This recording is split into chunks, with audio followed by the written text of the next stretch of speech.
see what recording in progress. I got it, man. So it's going to be this one's going to be canned. This one is going to be. This is the one. This is going to be canned.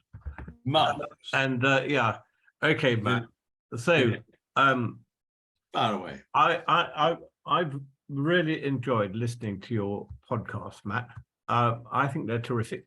And I think, of course, they're made by your daughter, Lois, my admirable goddaughter, who's a superb foil to you, but she's really good. And I do think the two of you develop a great conversation together. May I correct you on that? I think I am a foil to her rather than her being a foil to me. She's unquestionably, she has a little wonderful radio presence, I would say. And best of all, she doesn't take her father too seriously. But no, I do think they're really good. And I really have enjoyed listening to them. But the podcast I most enjoy is the one on restaurants. Now, in the course of my life, I have spent many happy hours in restaurants, sometimes with you. But I do love going to restaurants. But Matt, what makes a great restaurant to you? What makes a great restaurant? Well, it's a sort of, I've always said, is that you can have the greatest food ever cooked by a human hand in a restaurant.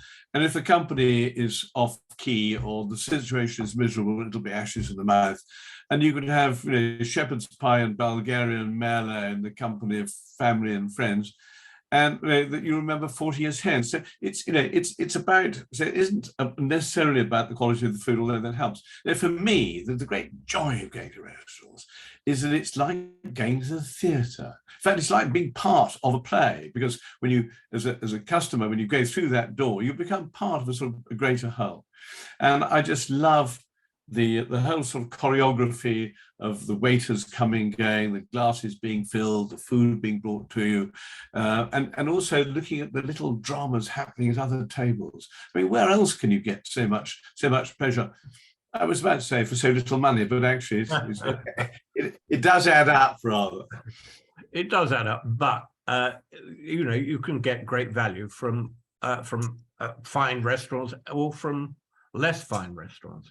Well, I always think is that I would count as great a pleasure a place where I can get the perfect egg and bacon sundae with brown sauce, of which, incidentally, the secret is to fry the bread in big bacon fat before assembling the. But I think if you could find something as simple as that, and everything is looked after really well, it's a beautiful thing to eat. So it's not all about sort of fancy pants restaurants, although goodness knows I've had my fair share of hours, weeks, some might say years in those admirable establishments. Yeah, well, I look forward to spending more time with you in these establishments. My dear friend, it can't happen early enough. But I love the story you told about the time you worked as a waiter in one of the upmarket restaurants. Yeah, well, it came about because when I first started writing about restaurants, I never worked in one, and I thought if you're going to dish out some hammer blows, then as a critic, then you ought to actually have some knowledge of how restaurants work. So one of my pieces of work experience was to go and spend a week at the Gavroche, which was all summed up for my two stories. Well, on the first day I was there, utterly useless, incidentally. One of the Gavroche, I was at the Gavroche, the celebrated restaurant in London, when one of the Gavroche regulars called over the Silvano Giraldin, who was a maitre d', and said to Silvano, "Who's the old bloke you got working for you?" That was me. Oh, goodness gracious. But on the last day, I must say, things have something to change, because on the last day I was standing at the bottom of the stairs, and still as useless as I was on day one, but I had been allowed to carry the canapes to the table. That was the height of my responsibilities. But anyway, this man of military bearing, been dining there, got up, crossed the room, and came to me standing at the bottom of the stairs and shook me warmly by the hand and said, "I just want to thank you for an absolutely wonderful evening and congratulate you on keeping the standards of service at the Gavroche up to scratch." Yeah. And with that, he walked up the stairs. I thought, it's never going to get any better than that. So, no, that was But that also bears out, it is that one of those little bits of theatre, those little bits of drama that make going to restaurants such fun. Yeah, well, I love it, and I think you describe it in your podcast brilliantly.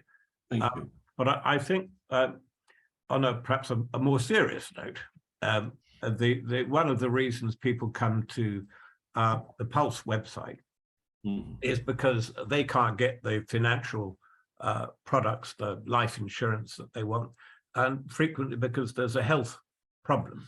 So that and health and diet are recognized now as being closely linked. And you do a very interesting podcast with Lois on diet and diets. Well, I think first of all, I think you have to distinguish between diet, which is your sort of everyday, the stuff you eat under normal circumstances, day in, day out, and diets, which is what we go on when we want to lose weight, or we want to be virtuous, or whatever. We want to be able to think clearer in the morning. I don't know, but and there are an almost infinite number of diets which are almost infinitely useless, in my experience. Having fought a losing battle of the consequences of my lifestyle choices most of my life. But the point is that I think that the understanding of the relationship between diet, the everyday food that you eat, and how healthy you are, not only just your physical health, but your mental health, the relationship between the two, we're really just beginning to explore. And I've become rather sort of taken with the whole concept of have you heard of the microbiome, Paulie? I can't say it's been top of my sort of reading. Has it not? Well, it will do when I tell you all about it, because tucked away inside your gut is a conglomeration of bacteria and acids and fungi and nature's bits and bobs, which is the same size as your colossal brain. They both weigh roughly, I think, a kilo each. And the point is that the microbiome actually regulates the health of your body, and it is connected to the brain by the vagus nerve. As you can see, I'm already an expert on these matters. And the vagus nerve itself is like a motorway. It's probably like a two-way road. In that, you've got messages going from your brain to your tummy, and from your tummy back to your brain. So this idea that your brain actually dictates everything that you do and think and feel is probably not true, although we're just beginning to discover that the important part of the microbiome, this cluster of bacteria, actually does, as I say, in regulating not only your physical health, but also your mental health. Now, I'm not saying it's the answer to everything, and I'm not saying that I know the answer to everything, but I do think that we are, as I say, beginning to understand really that sort of crucial relationship that, yes, we are indeed what we eat. And if we eat rubbish, then we'll feel rubbish. But if we eat a wide variety of things and keep that lovely microbiome fed on every front, then you're likely to live a long and healthy life, or you're more likely to live a longer and healthier life. Yeah, I'm sure that's right.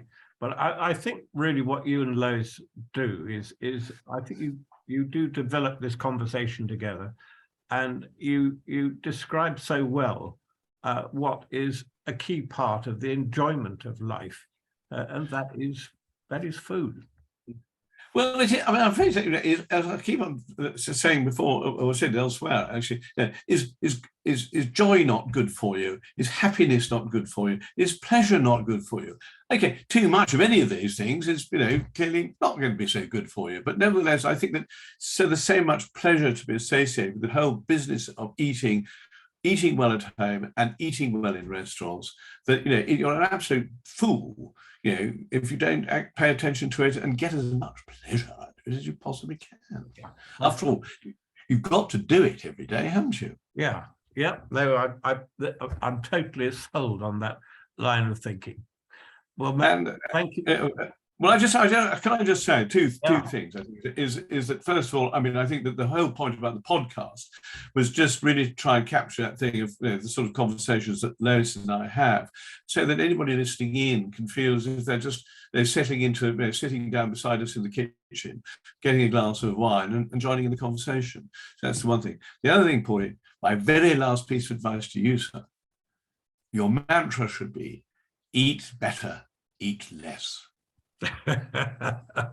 I'll try and keep those two simple thoughts in my brain. Okay, Matt, thanks very much indeed.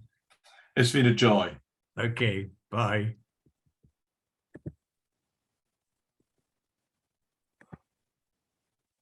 Right, now let us see. Let's see. We keep our fingers crossed. Stop video. Right, so I clicked on stop video. Very good. No. Stop recording.